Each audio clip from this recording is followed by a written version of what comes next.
요한이 제일 기뻐하는 게 뭐냐? 내 사랑하는 자녀들이 어디에 거하는 것보다 진리 안에서 행하는 것을 보는 것보다 더 기쁜 것은 없다.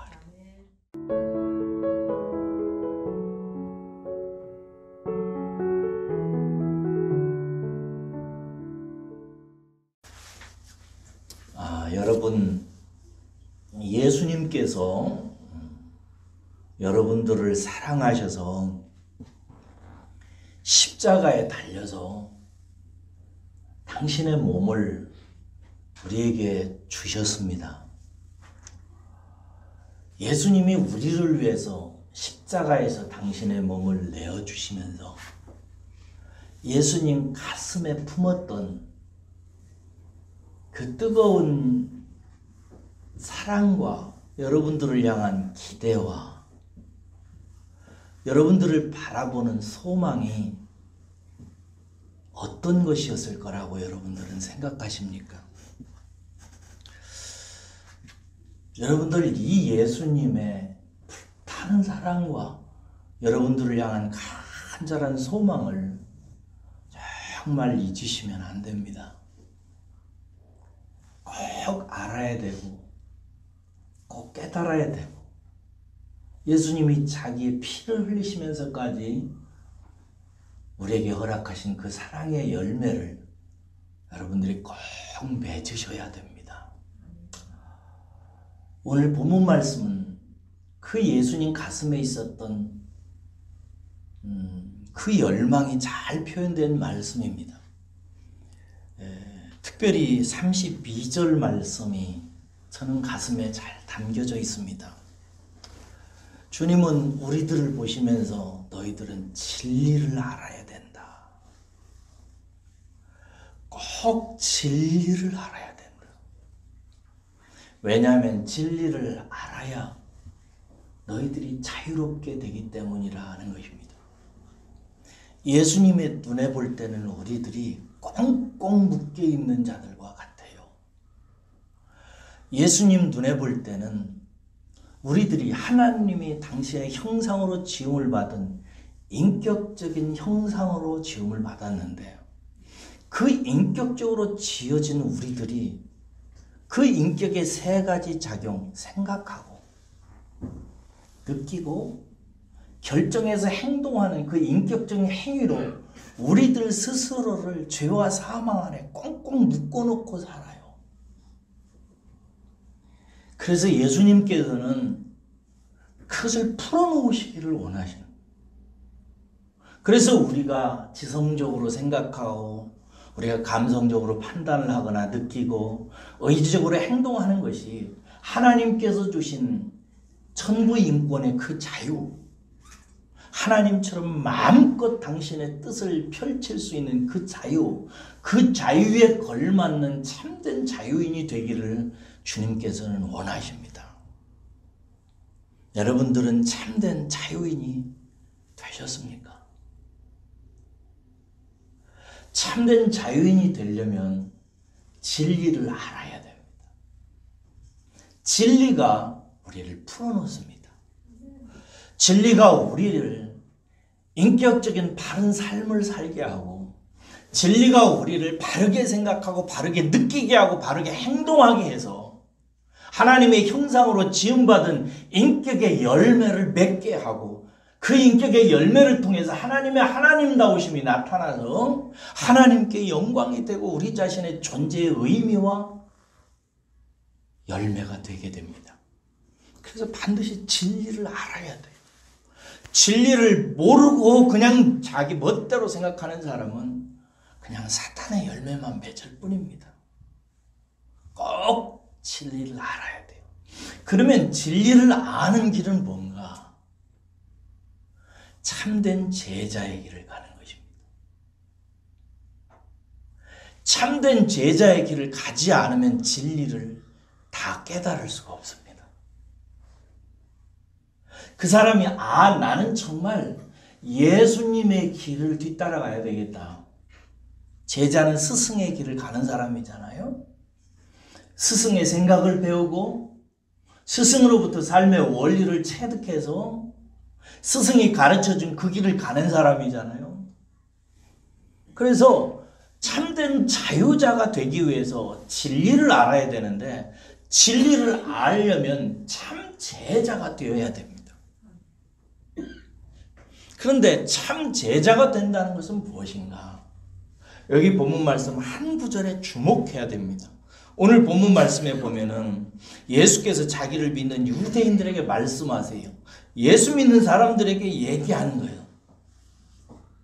뭐라고 말씀하시냐면 너희가 내 말에 거하면 참 제자가 되고, 너희들이 내 말에 거하면 너희들이 참 제자가 된다. 그래서 너희들이 내 말에 거해서 참 제자가 되면 너희들은 진리를 알아가게 될 것이다. 그래서 진리를 알게 되면 너희들은 자유인이 된다. 그러니까 참된 자유를 아는 사람이 되려면 진리를 알아야 되고요. 진리를 알려면 참 제자가 되어야 되는데 참 제자가 되는 길은 뭔가? 제자의 길은 뭔가? 그것은 주님의 말씀에 거하는 것입니다. 주님의 말씀에 거해야 된다.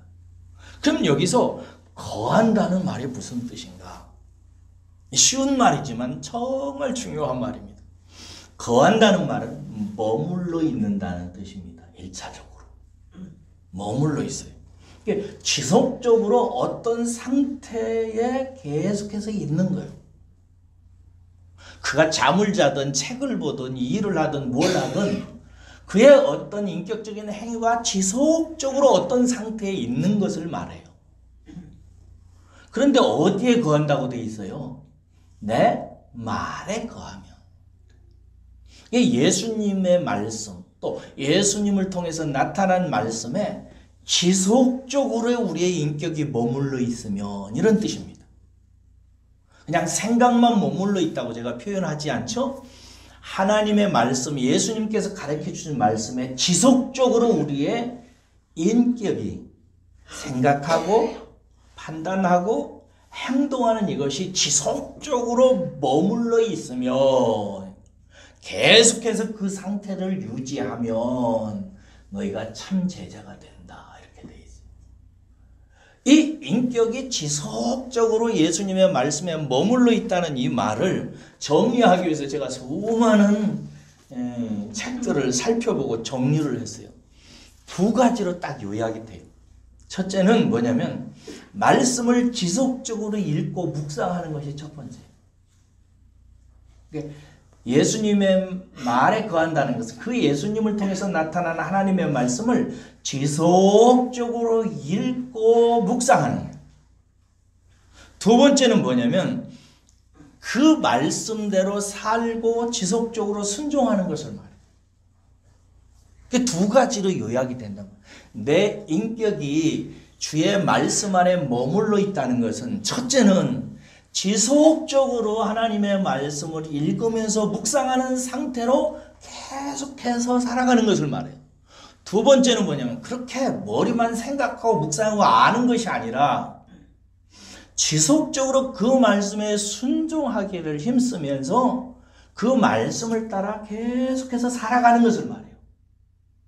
이렇게 우리의 인격이 하나님의 말씀, 예수님의 말씀을 늘 보고 생각하고 묵상하면서 그 말씀 속에서 내가 어떻게 행해야 될지를 깨닫고 지속적으로 그 말씀을 따라 살려고 애쓰기도 하고 기도하기도 하고 그렇게 살아가는 것, 이것이 내 말에 거하면 이라는 말의 뜻입니다.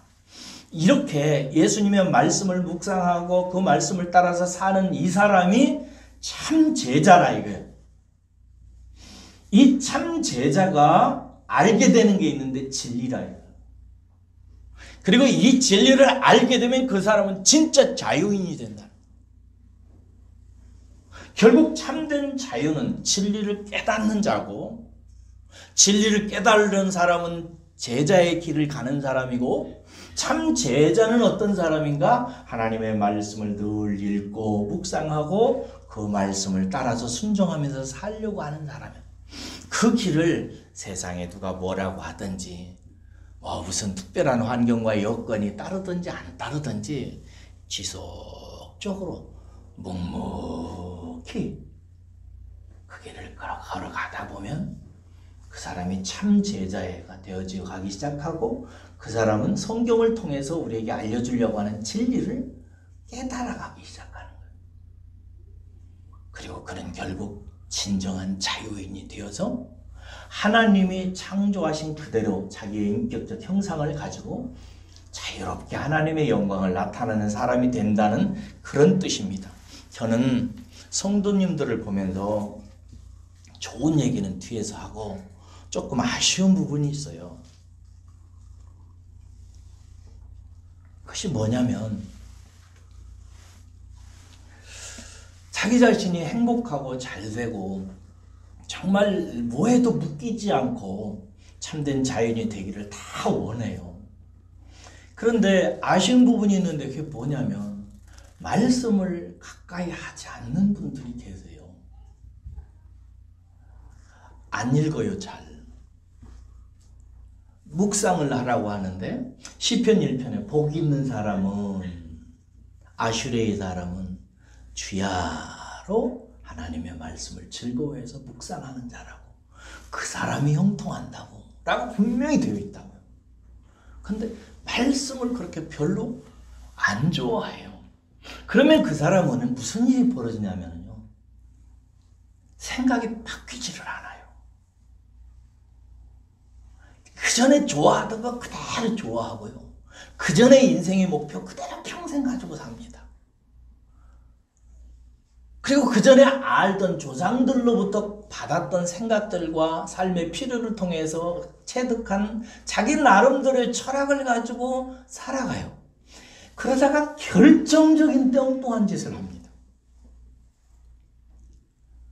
대학을 결정할 때라든지 직장을 잡을 때라든지 무엇보다도 인생의 목표와 길을 결정할 때든지 그렇게 살아가요. 자기 생각대로. 그렇게 해서 그 결정과 그 인격적 그 행위로 말미암아 자기 자신을 자꾸 묶이는 쪽으로 데리고 가요. 그냥 나중에는 꼼짝없이 꽁꽁 묶여요. 그리고 하나님 앞에 나와가지고 하나님 원망하고 이래요. 자기가 원수인지를 몰라요. 그렇게 살다가 마지막까지 진리 밖에서 행동해요. 마지막이 뭐예요? 죽는 거잖아요. 이 세상 떠나는. 죽을 때 자식들에게 뭘 유전할래요? 뭘 남겨주고 갈 거예요? 하나님의 말씀과 진리 안에서 살아온 자기 인생을 보여주면서 너희들도 나처럼 살아가야지 라고 말해주고 가야 될 거 아니에요? 근데 마지막에 무슨 나는 뭐 뒷동산에 묻어라, 묘자리는 어떻게 해라, 뭐 화장을 하니 안 하니.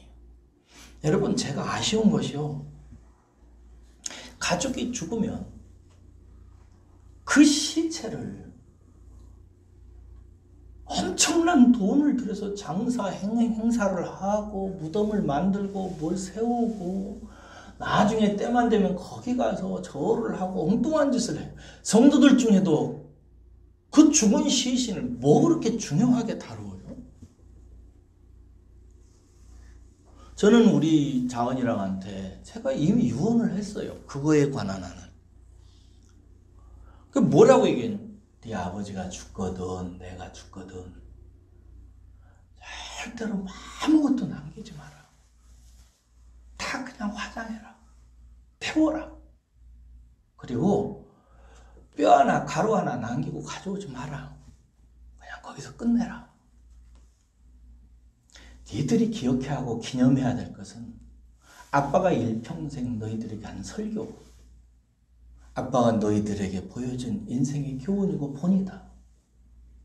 그것만 기억해다오. 아빠가 무엇에 목매여 살았는지, 무엇을 바라보고 일평생을 살았는지, 무엇 때문에 울었는지, 무엇 때문에 아파했는지, 무엇 때문에 괴로워했는지 그것 기억하고 다 아빠는 천국 때문에 한 거니까 그거 기억하고 너희들도 아빠가 살아온 삶에서 교훈을 얻어라. 그리고 아무것도 육체는 남기지 마라 그랬어요. 여러분 고린도전서 15장에 보면 육체에 대해서 우리 몸에 대해서 뭐라고 얘기했어요? 썩을 것이라고 그랬습니다. 썩을 것이에요. 우리의 몸은 썩을 겁니다.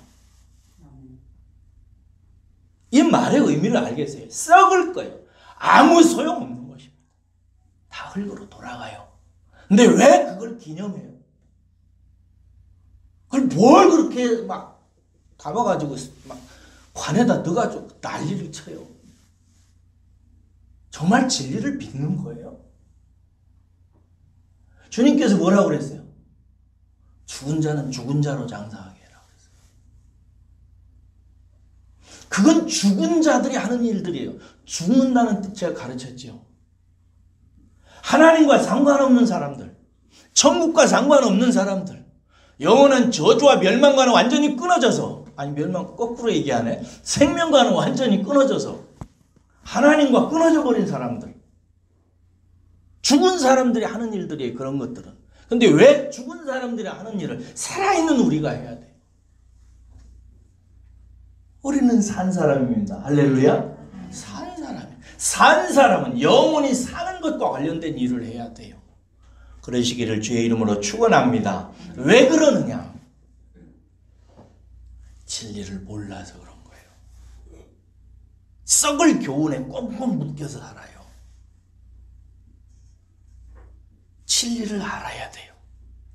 여러분, 요한이라고 하는 이 본문 말씀을 기록한 예수님의 제자는요, 제자의 개념을 무엇과 연결시키냐면 말씀과 관계에서 연결시킵니다. 요한복음 6장에 보면은요, 예수님께서 광야에서 보리떡 5개하고 물고기 2마리를 가지고 몇천 명을 먹이죠? 몇천 명 먹였더라? 남자만 5천 명을 먹였어요. 그리고 12광줄이 남겼잖아요. 그러자 사람들이 예수님을 막 잡아가지고 왕으로 만들려고 하잖아요. 왜? 예수님 왕 되면은 뭐 경제 뭐 이재명 안 되고 윤석열 안 돼도 상관없거든요. 근데 예수님 잡아서 왕으로 옹립하면은 모든 문제 해결되는 거예요. 국방도 돈 있으면 되고 다 되잖아요. 그러자 예수님께서 후다닥 제자들을 그들에게서 떼어내지요. 죽은 자들에게서 떼어냅니다. 떼어내가지고 너희들 빨리 반대편으로 가라 해서 보내고 예수님은 산에 올라가서 그들이 밤중에 그 바람 부는 바다 건너는데 그들을 위해서 기도하시고 그 다음날 반대편에 가세요. 그 다음날 반대편 마을에서 제자들하고 전도하는데 사람들이 쫓아와요. 죽은 사람들이. 그래가지고 예수님이 일행을 만나죠. 그러자 예수님이 그들에게 설교하시잖아요. 너희들이 나를 쫓아온 건 썩을 양식을 구하기 때문이다. 썩을 양식. 썩을 양식을 구한다. 너희들이 썩을 양식을 구하지 말고 영원토록 있는 양식을 구하라. 내가 그 양식이다. 라고 말씀하시면서 굉장히 심오한 말씀을 하니까 사람들이 그 말을 듣다가 이게 뭔 말이냐. 자기를 우리에게 준다니. 자기 살을 떼준다는 말인가? 우리가 잘못한 거 온 거 아니야? 하면서 자기들하고 막 경론을 벌이고 지들끼리 싸우다가 다 갑니다. 그러자 예수님께서 제자들에게 부르세요. 얘들아, 네. 너희들도 갈래? 그러자 베드로가 말합니다. 주여, 영생의 말씀이 여기 있사오니 우리가 어디로 가리까? 영생의 말씀. 썩은 양식을 구하는 자들은 떠나갔는데 영원한 양식을 관심을 가지고 있었던 베드로와 제자들은 거기에 머물러 있었습니다. 제자는 누구인가? 영생의 말씀을 따라다니는 사람들입니다. 예수님을 따르는 사람들을 예수님의 제자라고 하는데 예수님이 누구예요? 요한에 의하면 하늘로부터 내려온 하나님의 말씀 로고스란 말이에요. 예수님을 따라간다는 것은 말씀을 따라간다는 것을 말해요. 예수님의 제자들은 말씀이신 예수님을 따라가는 말씀과 관련된 사람들이에요. 요한의 제자 정의는 그래요. 이 말을 하자 예수님께서 뭐라고 말씀하시냐면 내가 그 둘을 택하였다 이렇게 돼 있어요. 주여 영생의 말씀이 여기 싸운데 우리가 어디로 가겠습니까? 라고 말하니까 예수님께서 바로 그 영생의 말씀을 따라다니는 그 12 제자를 내가 택했다라고 얘기하는 거예요. 이게 제자는 누구냐면 영생의 말씀에 관심을 가지고 따라다니는 사람들을 말한다고 요한은 이렇게 정의하고 있습니다. 여러분, 주님은 우리들이 육신의 떡, 이 세상의 번영보다도 영의 떡을 보기를 원하세요. 말씀에 관심을 갖기를 원한다고요.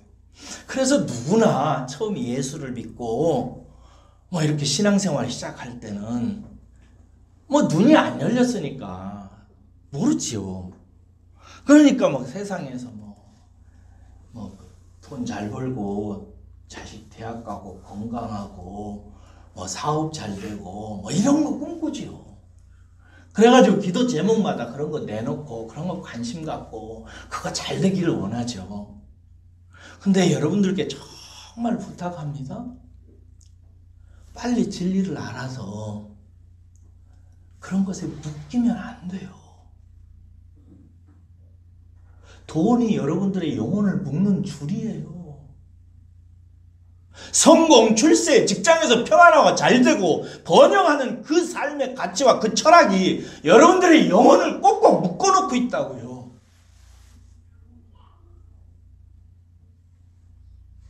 다른 게 묶는 게 아니에요. 내 욕망의 끈이 이 세상에서 잘 먹고 잘 살고 부강하게 되고 싶어하는 그 열망의 끈이 여러분들의 영혼의 발을 다 꽁꽁 묶어넣어서 천성을 향해서 앞으로 나아가지 못하게 만드는 거예요. 이 썩을 것들이 세상의 어떤 밧줄보다도 더 강한 밧줄이 되어서 우리의 발목을 꽁꽁 묶어놓고 하나님 나라로 나아가지 못하게 만들어요.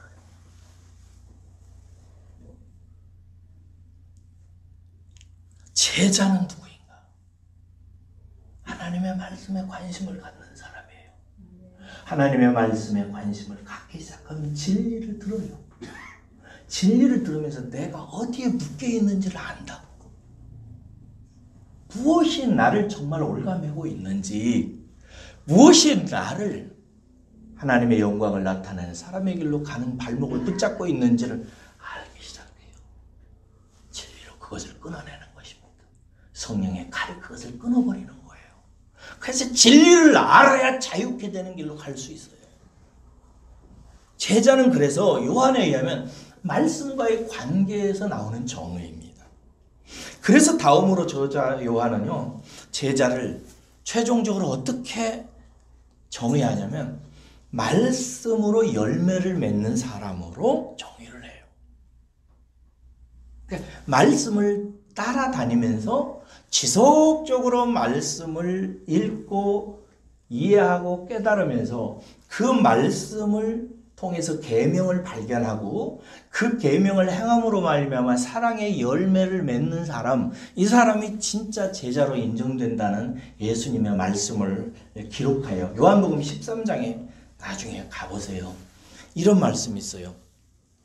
새 계명을 너희에게 주노니 서로 사랑하라. 내가 너희를 사랑한 것 같이 너희도 서로 사랑하라. 너희가 서로 사랑하면 이로써 모든 사람이 너희가 내 제자인 줄 알리라. 누가 제자로 드러나는가? 사랑의 열매를 거두는 사람입니다. 사랑의. 주님은 당신들의 제자가 사랑의 열매를 맺는 사람들이 되기를 원하세요. 십자가에 달려 죽으시면서 주님께서 그 고통을 참으면서 믿는 자들을 향해서 주님 품에 가지고 있었던 꿈이 뭐였는가? 내가 이렇게 피 흘려 구원한 나의 자녀들이 말씀을 묵상하고 깨달아서 사랑의 이치와 의미를 깨달아서 사랑의 열매를 맺는 사람으로 하나님 앞에 드려지기를 위해서 기도하며 마지막 숨을 거두신 거예요. 그러면 여러분, 사람이 어떻게 사랑의 열매를 맺을까요? 제가 흔히 하는 말로 김밥 장사해서요, 세상 뭘 노력하고 열심히 수고하고 헌금하고 뭐 청소하고 이래가지고요. 좋아요. 그러나 그것들은 결과이지 근원은 아니에요. 무엇이 사랑의 열매를 맺게 하는가? 요한복음 15장 1절에서 9절에서 보면은요. 이렇게 답이 나와요. 내 안에 거하라. 또 뒤에서 내 사랑 안에 거하라. 이렇게 얘기해요. 나는 포도나무요 너희는 가지지?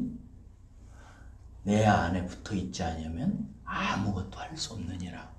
그러니까 너희들은 내 안에 거하라 라고 말씀하시고 뒤에 가서 다시 말씀하시를 그러니 너희들은 내 사랑 안에 거하라고 말씀하세요. 아버지께서 나를 사랑하신 것 같이 나도 너희를 사랑하였으니 나의 사랑 안에 거하라. 그래야 주님의 사랑의 계명을 성취할 수 있다라고 말씀하세요. 그럼 여러분 대답해 보세요. 주님의 사랑은 어디에 있어요? 사랑의 열매를 맺으려면 주님의 사랑 안에 거해야 돼요. 그럼 주님 안에 사랑 안에 머물러 있고 사랑 안에 살아야 되는데 주님의 사랑은 어디 있어요? 아세요? 주님의 사랑이 어디 있는지? 여러분들을 주님께서 사랑하신다는 사실을 믿습니까? 정말 믿어요? 그러면 어디에서 주님이 사랑한다는 것을 발견하세요? 100점이에요. 어떤 사람들은요, 집안 살림살이 모양을 보고 주님이 나 사랑하나 안 사랑하나 보는 사람이 있어요. 어떤 사람은 월급 봉투 보고 주님이 사랑하나 안 사랑하나 발견하는 사람이 있습니다. 어떤 사람은 남편 꼬락서니 보고 주님이 날 사랑하나 안 사랑하나. 어떤 사람은 자식들 모양 보면서 주님 나 사랑하나 안 사랑하나 확인해요. 이렇게 환경과 여건과 현상을 통해서 주님의 사랑을 확증하려고 하면은 이 사람은 실망합니다. 저는 그래서 찬송가 몇 장이더라? 563장 진짜 좋아해요. 그래서 종종 제가 공예배 때 이 찬송 부르게 합니다. 예수 사랑하심은 성경에서 배웠네. 저는 이 표현이 이렇게 가사를 바꿨는데 그 전이 더 좋아요. 예수 사랑하심은 거룩하신 말일세. 거룩한 말이에요. 예수님이 우리를 사랑한 것은 진짜 거룩한 말씀이에요. 왜? 세상의 사랑과 구별되는 거예요.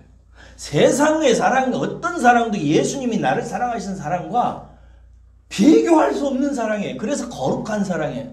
거룩하신 말일세 우리들은 약하나 예수 권세만 도다. 날 사랑하심 날 사랑하심 날 사랑하심. 그 다음이 중요해요. 어디에 쓰였다고? 성경에 쓰였다.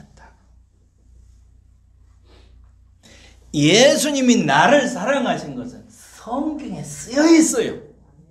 그리고 그 쓰여진 성경 중에서, 성경 말씀 중에 조금 전에 여러분이 대답한 것 같이 십자가에서 나타난 하나님의 사랑과 예수님의 사랑은 우리를 향한 하나님의 사랑이 확증되어져 있는 증거예요. 그래서 말씀으로 가야 되는 거예요. 하나님의 사랑, 예수님의 사랑 안에 머무는 방법은 그 사랑이 확증되어진 사랑의 성경 속으로, 말씀 속으로 들어가야 되는 거예요. 거기에 거하는 그것이 예수 안에 거하는 거예요. 그 사람이 결국 사랑을 발견하게 되고 사랑을 맛보게 되고 그 사랑을 체험하게 됩니다. 성령께서 성경 말씀을 읽고 묵상하는 사람의 가슴 속에 그 사랑을 성령님이 확정시켜 주셔요. 그래서 그 사람이 예수 그리스도의 사랑을 깨닫고 온갖 사랑의 이치 중에 이치인 진리를 알아서 자유하기 시작합니다.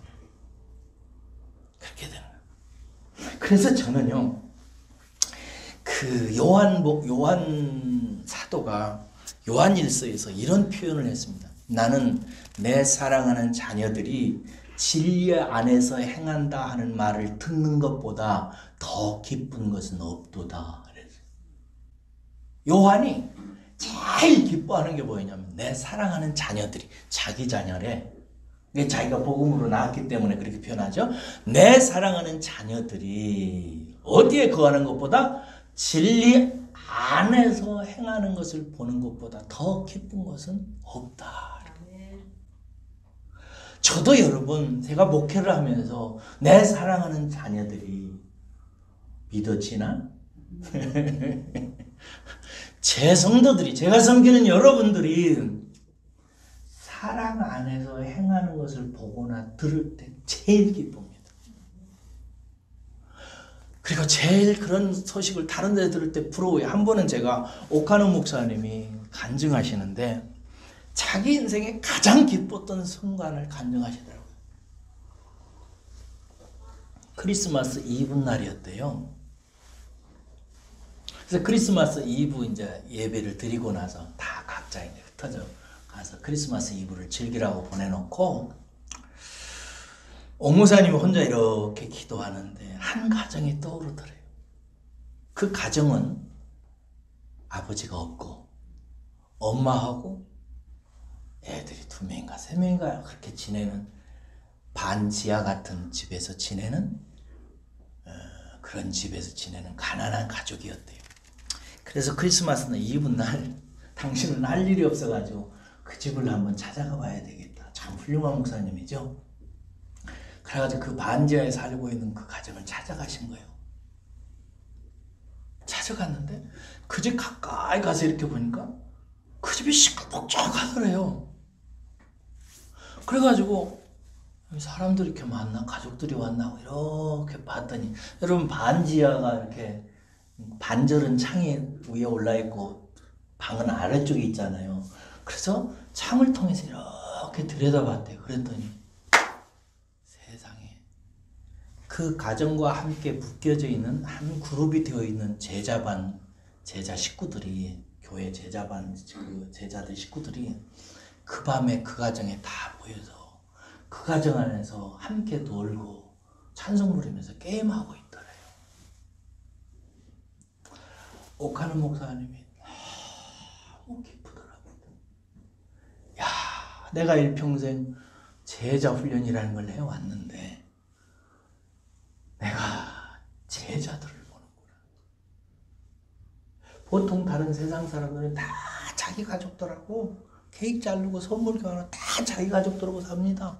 근데 오카노 목사님이 미국에서 공부해가지고 제자 교육을 수십 년 동안 시키고 나서 어느 날 우리 제자들 가정을 방문해서 당신이 위로하려고 갔더니 당신의 위로가 필요 없는 상황이더래요. 그래서 너무 감사하고 감격해가지고 울며 집에 왔대요. 최고의 크리스마스 이브 날이었대요. 제 인생에서 제일 기뻤던 날 얘기해 줄까요? 이상길 집사님 아시죠? 우리 교회 와서 몇 달 동안 있다가 갑자기 베이스 기타 인도한다고는 두어줘 하더니 떠나버린 사람. 근데 그 사람이 미운 사람이 아니고 아버지가 섬기는 교회에 찬양 인도자가 없게 돼가지고 거기서 찬양 인도를 해야 된다고 해서 사역자로 간 거예요. 근데 잘 갔죠. 근데 그분이 가면서 저에게 보낸 메시지가 있어요. 뭐라고 보냈냐면, 목사님, 저는 지금까지 수많은 교회를 다녀왔지만 은혜의 숲 교회 같은 사랑의 공동체는 처음 봤습니다. 그래서 여러분 눈이 휘둥그레죠. 우리 교회가 뭔 사랑의 공동체 않은 표정이야. 잊지 않겠습니다. 나중에 어디 갔든지 여기서 받은 사랑을 그대로 행하도록 노력하겠습니다 하고 갔어요. 왜 그런 줄 아시죠? 그 이상길 집사님하고 박혜희 집사님이 애가 하나 있는데 와서 애기 하나를 낳았는데 이상길 집사님 팔목이 아파가지고 하는데도 힘든 일을 하러 가시고 박인 집사님 제대로 산모 조리원에서 조리도 제대로 하지 못하고 집에서 하는데 우리 교회 가족들 몇 명들이 그 가족을 위해서 미역국을 끓여다 주고 반찬을 만들어서 갖다 해주고 계속해서 문자 보내고 가서 계속해서 섬겨준 거예요. 그러니까 이분들은 지금까지 교회를 다니면서 그런 걸 한 번도 본 적이 없는 거예요. 근데 어떤 사람들이, 여러분들이에요. 여러분들 중에 어떤 몇 분이 그 집에 가서 청소도 해주고 그 집에 가서 위로도 해주고 기도도 해주고 미역국도 끓이고 뭐 이래가지고 계속 갖다 주고 한 거예요. 별것도 아닌 것 같아요. 그런데 그 사람들 마음속에는 지금까지 수십 년을 신앙생활했지만은 이런 사랑을 받은 적이 없다 이거예요. 그래서 제가 그 메시지를 받고 통화하는데 그 얘기를 또 하더라고요. 너무 미안해서 가지도 못하겠다고 이렇게 갑자기 떠나니까 배에서 기다 친다겠다고 금방 떠나가니까 면목이 없다고. 그래서 고맙다고 얘기를 하는 거예요. 제 눈에서요 눈물이 쭈르르르 흐르더라고요. 내가 목회를 좀 잘하는가 보다 이런 생각이 들어요. 우리에게 그 교회는 아니지만 수백 명, 수천 명 모이는 교회는 아니지만 그래도 열심히 말씀을 전하고 사랑하라고 했더니 어떤 사람들이 그렇게 하는구나. 요즘도 제가 그렇게 하는 사람들을 봐요. 그런 사람들이 있어요, 우리 교회에. 요한이 얘기합니다. 사랑하는 자녀들아, 나의 자녀들이 진리 안에서 행한다 하는 말을 듣는 것이 어느 것보다 기쁘다. 사랑하는 여러분, 이것이 사랑의 열매예요. 이 사랑의 열매를 맺게 하기 위해서 예수님께서 십자가에 달려 죽으셨어요. 삼성 같은 대기업 만들려고 하는 게 아니에요. 우크라이나 침공하는 러시아와 같은 군사 대국 만들려고 예수님께서 꿈꾸신 적이 없어요. 미국과 같이 부강한 나라, 돈 많은 나라, 유럽과 같이 잘 사는 나라, 그런 나라 만들어서 하나님 영광 받으려고 예수님께서 십자가에 달려 죽으신 적이 없어요. 그런 것과 상관없다고요. 여러분 눈을 뜨셔야 돼요. 주님이 보시려고 하는 것은 부강한 나라 아닙니다. 삼성, LG 이런 기업들 아니에요. 뭐냐? 지극히 작은 한 사람이 예수님을 통해서 나타난 말씀에 관심을 갖고 진리의 눈이 뜨여져서 자기를 위해서 살고 자기를 잘되게 하는 자기 욕망의 줄을 다 끊어내고 세상 욕망과 자기 출세와 자기 증명의 밧줄 다 끊어내고 자유한 사람이 되어서 다른 가난하고 불쌍한 사람들, 연약하고 오할 데 없는 사람들, 아프고 공고한 사람들을 위해서 김밥 한 줄 싸고 미역국 한 번 끓이고 작은 케이크 하나 사고 가서 찾아가서 그들을 위로하는 것. 하나님의 영광이에요. 그게 수천 명의 선교사 보내고 나라에 부강한 일을 하고 엄청난 일을 하는 것 아니에요. 여러분, 이거에 빨리 눈 뜨셔야 돼요.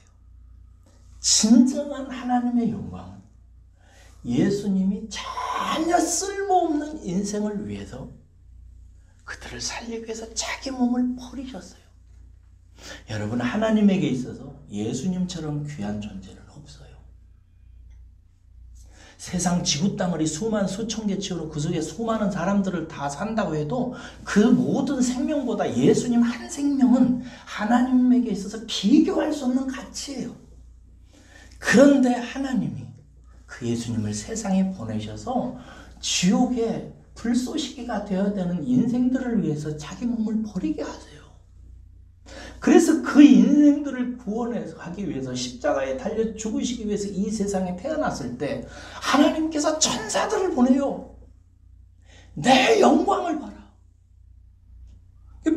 들녘에 있는 사람들이 그 영광을 보기 위해서 뛰어가서 봤는데 조그마한 음악집 말구육관에 짐승이 먹는 여물통 속에 어린아이가 누워있어요.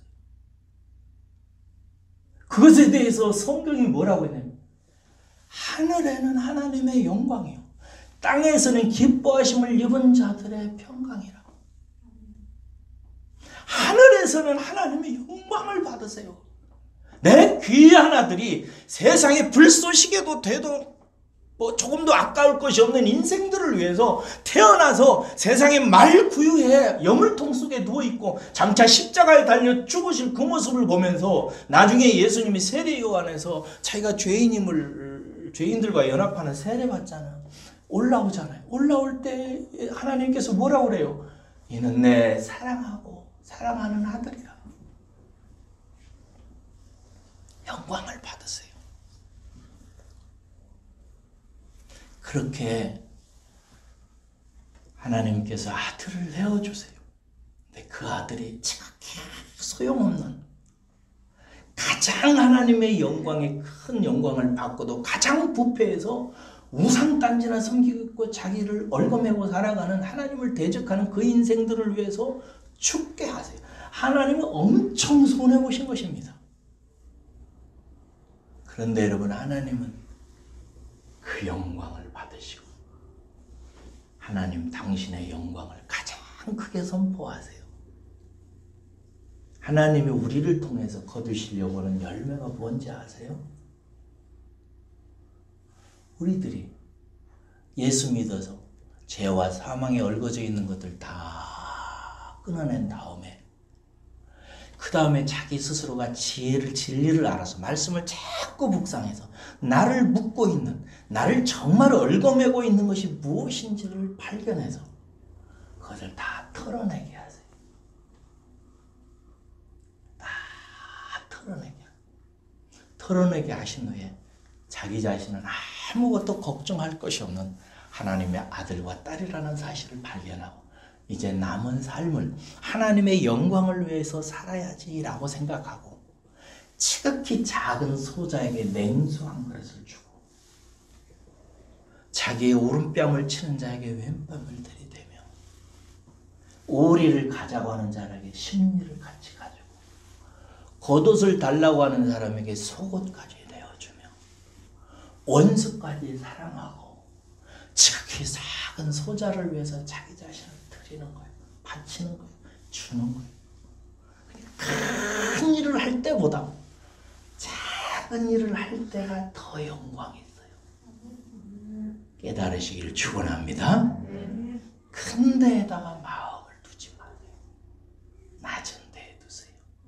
작은 것에 관심 가지세요. 작은 것은 누구나 할 수 있어요. 그러나 아무나 하는 것은 아니에요. 깨달은 사람만이 하는 거예요. 그런 삶 사셔서 하나님께 아름다운 열매 바치시기를, 그리고 마지막 주님 오실 때까지 그 사랑의 열매 가득 품고 주님 당신 거예요 하고 드리는 여러분들 되시기를 주의 이름으로 축원합니다.